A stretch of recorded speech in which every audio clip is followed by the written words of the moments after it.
At around 5 months after a refrigerator was left deep inside a remote forest, someone finally opened it. Inside was the body of a woman, wrapped in a sleeping bag, secured with ratchet straps, and hidden in a way that suggested this wasn't a rushed decision. The layering alone pointed to planning, not panic. It was deliberate, and by the time investigators identified her, the case had already become something much bigger than a missing person, because for months she wasn't even identified, just a mystery victim, because the man responsible had already fled the country, and what he said at first didn't match the reality of what investigators were about to uncover. Welcome back. Today's case takes us to Belle Plaine State Forest in New Jersey, where one of the more disturbing concealment cases in recent years quietly unfolded, not because of how it started, but because of what was done after. This is the story of Laura Hughes, a 50-year-old mother of two, and the man who admitted to killing her, Christopher Ryan Blevins. But more importantly, this is a case filled with unanswered questions, because even after a confession, even after a conviction, there are still critical details that remain unclear, including how exactly this unfolded inside that home. Before we get into what happened, we need to understand who Laura Hughes was. Laura was a 50-year-old woman from Runnymede, New Jersey. She was a mother, and like many people, she was living a relatively private life away from public attention, which is why her disappearance didn't immediately trigger a large-scale search. At the time of her death, she was in a relationship with Christopher Blevins, a man in his mid-40s. The two shared a residence, and while the full details of their relationship were never fully made public, it was later described as troubled, primarily through defense claims, not fully documented records. There were claims of conflict, instability, and possible substance-related issues, but no publicly released history of police reports confirming that. But what's important here is that whatever was happening behind closed doors, it escalated.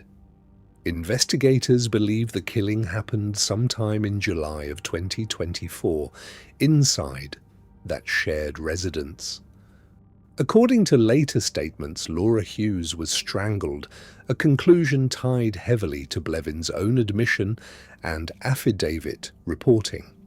But here's where things begin to get complicated, because the full autopsy details were never publicly released, and due to the condition of the body, decomposed after months and enclosed in a non-powered refrigerator, key forensic indicators like soft tissue damage may have been degraded, and that means that level of certainty may not have come from medical findings alone.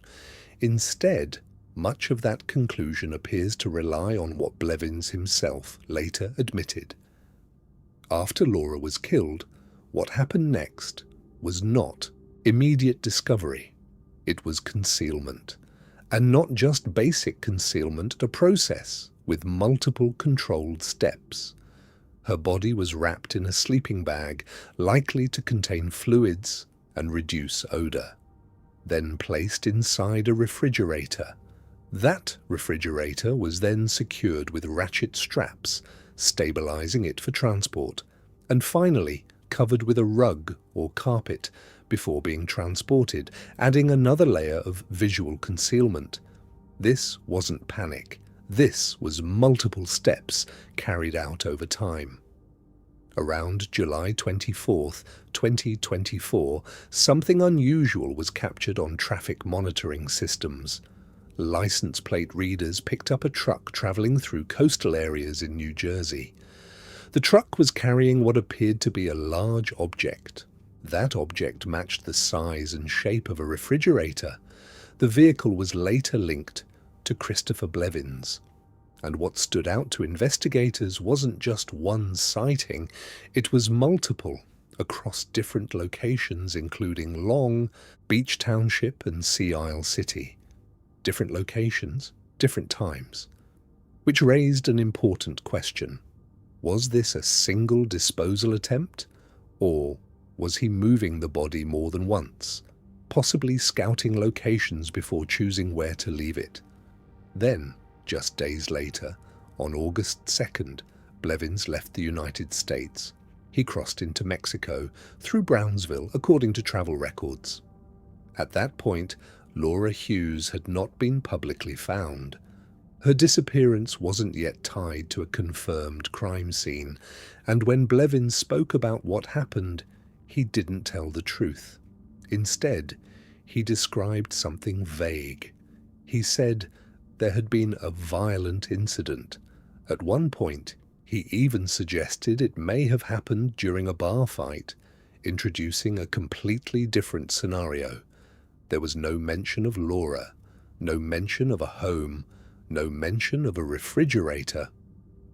On December 22nd, 2024, everything changed.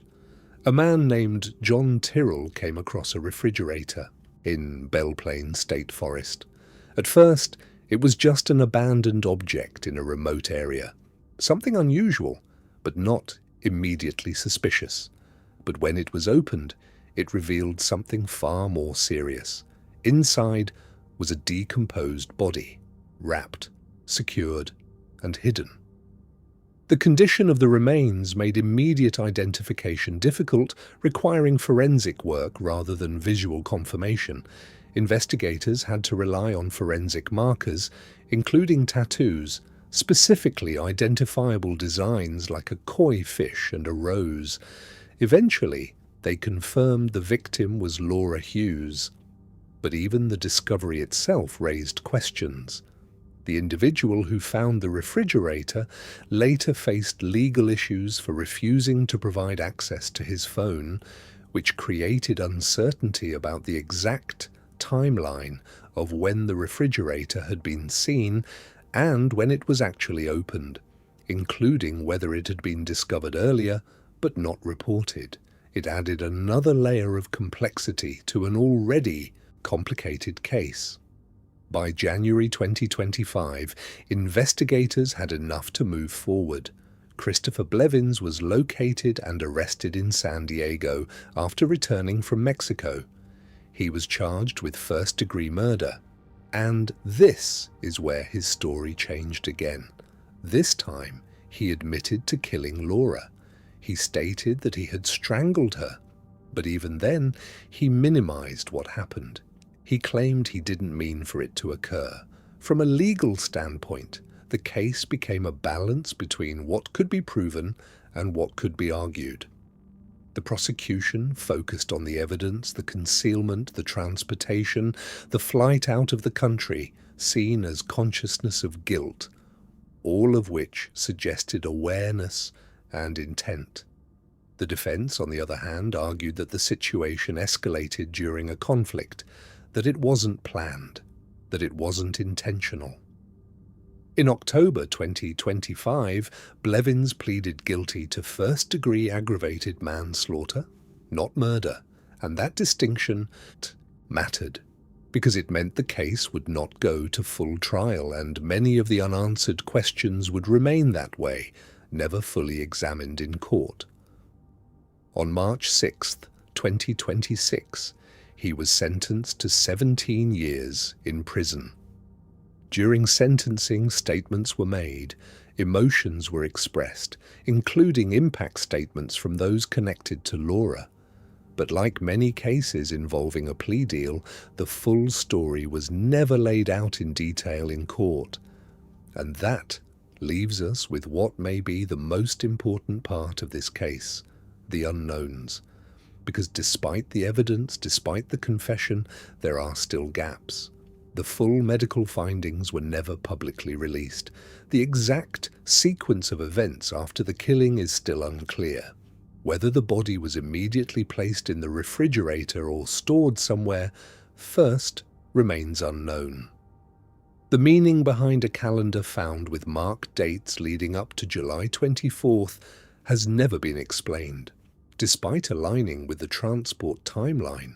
And perhaps most notably, the original false story about a bar fight shows that there was an attempt to distance from what actually happened. When you look at this case as a whole, one thing becomes clear. This wasn't just about a violent incident, it was about what happened after, the decisions that were made, the effort it took to conceal, and the attempt to avoid responsibility. Laura Hughes was 50 years old. She was a mother, and for months she was missing without answers, until she was found in a place no one expected, in a condition that raised more questions than it answered. Even now, with a conviction in place, this case doesn't feel fully resolved, because knowing what happened is not the same as understanding why it happened, and in this case, that answer may never be fully known.